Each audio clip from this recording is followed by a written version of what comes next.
U.S. Treasury Secretary Scott Bessent has said that the United States now stands firmly behind the Iranian people in their call for freedom and justice.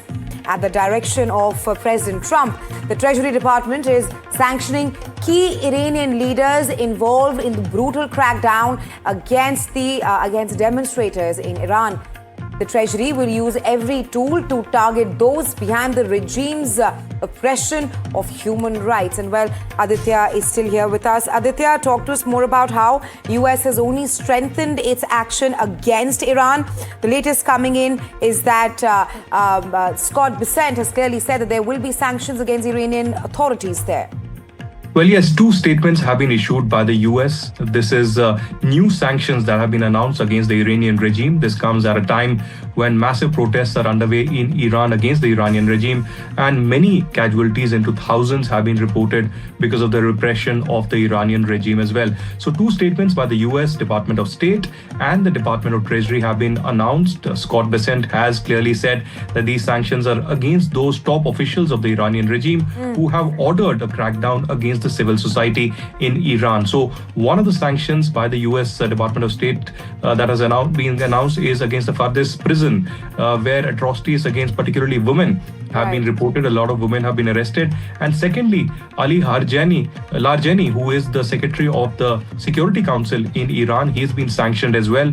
He's seen as that top official in Iran who had ordered a crackdown in the initial stages in December 2025 against the civil society. He's also the person who had given a statement against Trump and Benjamin Netanyahu. So as of now, Trump says that he will not act against the Iranian regime militarily, but definitely diplomatically and otherwise a crackdown by the US in the form of sanctions against the Iranian regime. Right, Aditya, thanks for getting us latest on this. And well, before we move ahead, listen in to what Scott Bessent said, further lamenting US's strong support for the demonstrators of Iran. Take a listen. President Trump stands with the people of Iran and has ordered Treasury to sanction members of the regime. Iran's leaders have brutally responded to peaceful demonstrations with violence, from mass shootings in the street to attacks on wounded victims in hospitals. Today's sanctions target 18 individuals and entities that the regime uses to evade sanctions on Iranian oil and divert proceeds from its energy sales away from the rightful owners, the Iranian people. All right, staying on with the story, while we have been giving you all the details about the Iran-Washington tensions here on the show, in the latest, Iran has issued a chilling threat to the US President Donald Trump. A warning which was aired a warning which was perhaps aired on Iranian state-run TV. In that warning, the Iranians played clips of Trump's 2024 assassination attempt in Pennsylvania and said that this time we will not miss the target. The threat comes in the backdrop of massive demonstrations in Iran and US threatening to intervene militarily. Remember, the demonstrations in Iran is one of the largest that the country has seen since 1979. This is not the first time that Iran has threatened to kill Trump. Remember, in 2021, Iran's supreme leader, Ayatollah Ali Khamenei's office back then in 2021 had posted a photo montage of Trump playing golf under the shadow of a warplane alongside a pledge. And that was done in a bid to avenge a deadly 2020 drone strike that he had ordered. The latest coming in is that's the visuals on your screens right now of the assassination attempt of Trump in Pennsylvania when he was rallying for the US presidential race. And the latest coming in is that Iran has now threatened Trump, saying that this time around, we will not miss the target. All right. Let's tell you more about what's happening between Iran and the United States of America. US has also now moved carrier strike group to West Asia. And this at a time when tensions are simmering between both the countries. The Pentagon is moving a carrier strike group from the South China Sea to the US Central Command's area of responsibility, the CENTCOM, which also includes West Asia. Now, this transfer of the US military assets comes at a time when Iran has issued fresh warnings, the latest being, which I mentioned, the assassination threat to the US President Donald Trump. Well, if America launches strikes on Iran, Tehran has clearly said that it will target all the military targets of US and Israel, which surrounds Iran's neighbors at this point of time. While the officials have not publicly commented on the specific objectives of the redeployment of the USS carrier, this comes against the backdrop of growing unrest in Iran at this point of time. Well, let's now take you through the big questions, the cliffhangers, as the tension only escalates between both the countries. Number one, the million-dollar question, of course, will the United States of America strike Iran? Then, what are Iran's retaliation capability? What options does Iran have if US strikes Tehran? Number three, will the conflict drag the region into a broader war? Will it impact West Asia? And how will war shape the regional alliances in West Asia at this point of time? These are some of the big questions that we are asking on the show tonight as tensions continue to simmer between both the countries. Well, the tensions which continues to linger between US and Iran, like I mentioned, the latest right now, US President Donald Trump has said that Iran had called off executions of detained demonstrators. That's the image of the young 25-year-old protester who had to be executed today, but that has not happened. Trump said that he was told that the killing has been stopped in the country. However, Trump did not rule out the kind of action that the United States of America can take in the future. Trump said that he is still weighing military action and that his administration would continue to monitor the crackdown. This at a time when the United States of America has started to withdraw some personnel from its airbase in Qatar. While Iran, on the other hand, continues to blame US and Israel for the demonstrations, with Tehran and its Foreign Minister Abbas Araghchi, its President Masoud Pezeshkian, even the Supreme Leader Ayatollah Ali Khamenei clearly saying that all these protests in the country is happening due to foreign interference, pointing a finger at the United States of America and Israel. On Iran, you said that the killing has stopped. Who told you that the killings have stopped there? And if it's the Iranian regime? We have been informed by very important sources on the other side, and they've said the killing has stopped and the executions won't take place. There was supposed to be a lot of executions today, and that the executions won't take place. And we're going to find out. I mean, I'll find out after this. You'll find out. But we've been told on good authority, and I hope it's true. Who knows, right? Who knows? We've seen the body back. No, I haven't heard about that, and there is no any hanging today or tomorrow or whatever. That's Friday. I can tell you, I'm confident about that. There is no plan for hanging at all. And is considering some kind of action to help the protesters on the ground. If you have a message for him, what is the message? My message is: do not repeat the same mistake that you did in June. If you try a failed experience, you will get the same result. And the determination also cannot be bound. Now, Iran proved to be ready for negotiation, for diplomacy. We have proved that in the past 20 years, in 2015, in 2025, every time.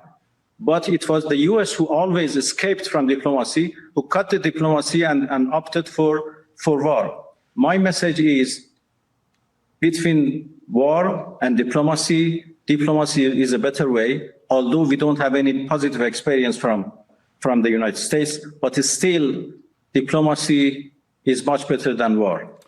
But it is up to the US president to decide. All right, you've heard all the reactions that have been coming in the statements from the US President Donald Trump, that he says that we are watching what's happening in Iran, and the Iranian Foreign Minister Abbas Araghchi saying that the killings have stopped. We are not killing the demonstrators, but we are ready. We are prepared if US attacks us. Now, in an interview with Fox News, the exiled prince of Iran, Reza Pahlavi, has alleged that at least 12,000 people have been killed in the weeks-long demonstrations in Iran. And this is in contradiction to the reports that suggest that at least 3,000 people have been killed. Pahlavi says 12,000. Pahlavi hailed US President Donald Trump and said that people of Iran have listened to him and they've continued to voice their opposition against the regime. Take a listen to that interview. Sad news is that we had more casualties in the last 2 days, 4 times the number of people who were dead as a result of the 9/11 terrorist attack. We're trying to get our head plus. around that. What is the number? That About 12,000 plus. 12,000 plus. That's what we get so far. It might be more, but that's the minimum number that we know so far have been killed. Killed by the regime. This is not arrested. This is killed. We are talking about using military weapons, AK-47s, armored trucks to shoot to kill unarmed protesters. Their bodies are being picked up by bulldozers, and they charge each family for the bullet to be able to just retrieve the remains. It's abhorrent what's happening. Obviously, we have no way to verify that independently. We've had reports of 3,000, 4,000 plus. The president's talked about thousands. And he said that it's crossing this red line, and he's going to make a decision. You've been on record before opposing U.S. military intervention in Iran. Are your views different today? But when you have civilians being murdered, massacred in a war that is waged against them by their own government, when the regime orders troops to fire on unarmed crowds, defenseless people, the only way they have a chance to have an equal playing field to overcome this regime is when they cannot neutralize this repressive force. Some additional help is needed. I don't look this as an aggression to a country. I'm talking about helping a nation liberate itself by giving them assistance that cannot otherwise obtain on their own. That's why it's critical and empowering when a message of strength says we are not going to stand for this and we will not turn our back on these people. Well, amid widespread anti-ICE demonstrations across the United States of America, Trump has now warned that he might deploy military troops in Minneapolis, invoking the Insurrection Act as state and federal officials clash over tactics used by immigration agents and how ruthless perhaps they are. Now, the Insurrection Act allows the deployment of troops within the U.S. in certain situations of national unrest. And the visuals on your screens right now that you see, it shows U.S. officers using tear gas, stun grenades and rubber bullets in a violent crackdown against anti-ICE demonstrators in Minneapolis. Clashes between federal agents and the public continues to boil 6 days since Rennie Good was fatally shot during an ICE raid. Meanwhile, an ICE agent shot a man in the leg during an ambush in Minneapolis as well, claiming that he was avoiding arrest. So you see, in all these instances, people have been fatally shot for no reason. People have taken to the streets in cities across the U.S., that's from North Carolina to California, to protest the Trump administration's immigration enforcement tactics.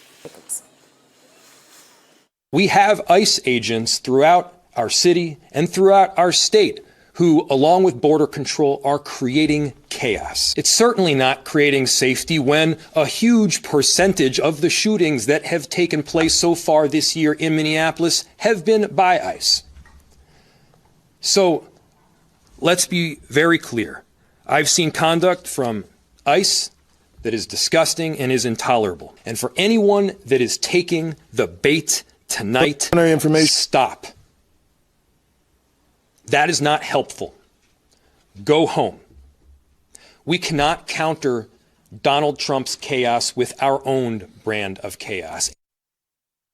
Preliminary information indicates that there was a struggle with a federal agent in front of the resident.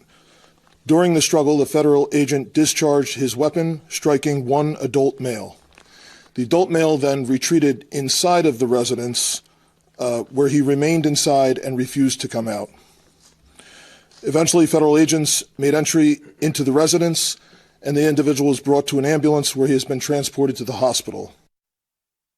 And well, from on this, my colleague Disha Bakshi is joining me live. Disha, we saw how Rennie Good, an innocent lady, was shot by the ICE agents. And the latest coming in is that Trump has warned that he might invoke the centuries-old law to deploy U.S. troops to Minnesota at this point of time. What do you make of this? It seems like Trump perhaps does not care about the innocent lives which are being lost.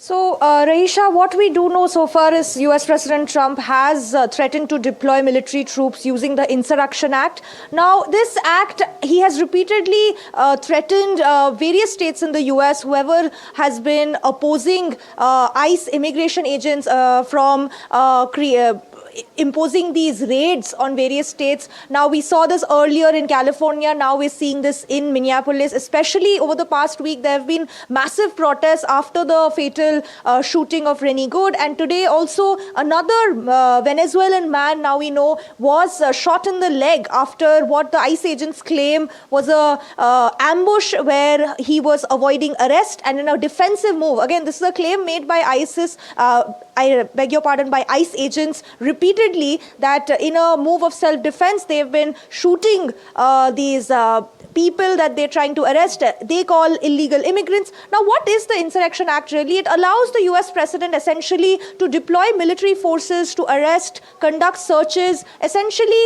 take over civilian law enforcement in the US. But these visuals really show scenes that we are used to seeing or have been seeing from Iran, for example, where forces have been using tear gas, stun grenades, rubber bullets against protesters. So similar scenes now being seen in the US really begs the question, is US President Trump focused more on foreign conflicts and foreign protests rather than than the lives of the people in the United States of America? Absolutely. Thanks, Disha, for getting us latest on this.